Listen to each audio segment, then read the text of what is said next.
long-term strategies.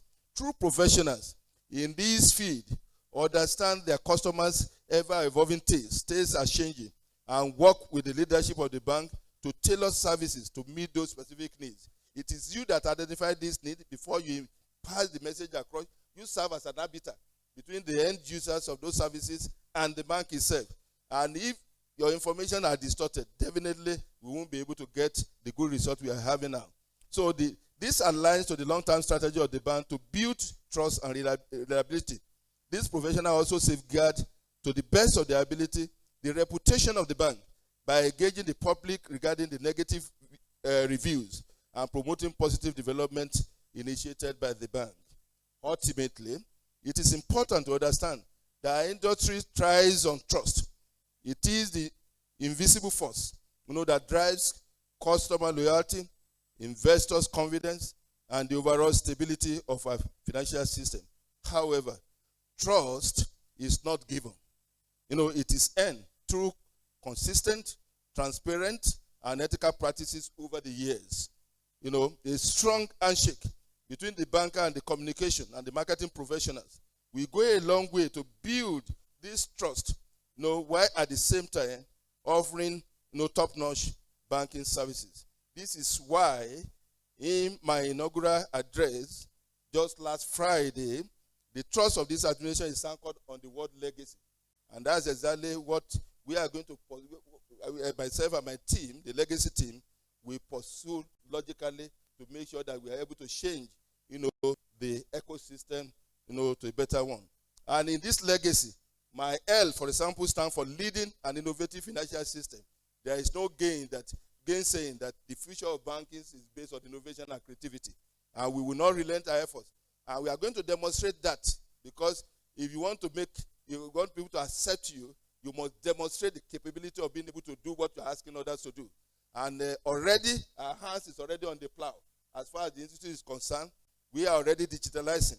And by God's grace, within the next 1 year, everything in this building will be digitalized to the glory of God. E, we are saying entrenching. Our E stands for entrenching ethics and professionalism and integrity. We know that there have been, we can be up and down. There are challenges within the industry. But nevertheless, that's why we use the word entrenching. We know that ethics is there, but we will go further to make sure that our members, demonstrate, ethical practices in carrying out the activities and serving the customers. We are aware of some of the challenges, and we are putting some structures in place to make sure that this is addressed through training, through advocacy, and the like. Also, G represents the gender, generational, and geographical diversity. We know that, thank God, for some years when some of us started in this industry, it was purely, a men affairs. But through advocacy and policy today, we can beat our chest that at least not less than 9 banks is being controlled by women today as the chief executive. And more will come under this dispensation by God's grace. A, accelerating institute vision and values.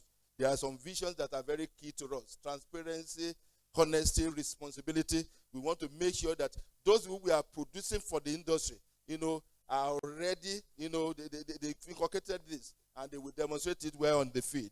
While our C is competence in the banking and finance industry to aid national development. Before, there seems to be a gap, a lacuna between those in the civil service and in the industry.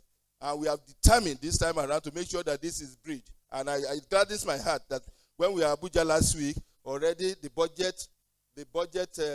Minister of Budget and Economic Planning is already inviting us to participate.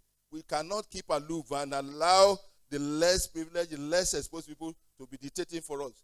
If they are not inviting us, we will invite ourselves. And thank God we made that move some years ago. They are already inviting us. And on the behalf of the industry, we will continue to do this. And more important is to talk about our future, which is why representing. That's youth and entrepreneurial engagement. The future.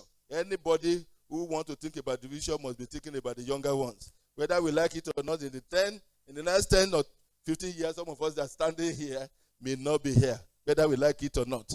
Not that we will die, but other people will be occupying this.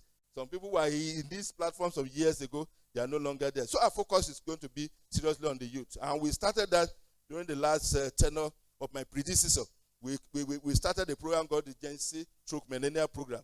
And we will consolidate on this and build an industry that when we look back, we see the army of younger ones who will do better and build an industry that all of us will look back in future and be able to say, we have laid a very good foundation. Looking beyond 2024, collaboration is not just about a buzzword. It is a strategic imperative. By working together, we can create synergies that ultimately lead to improved customer experiences.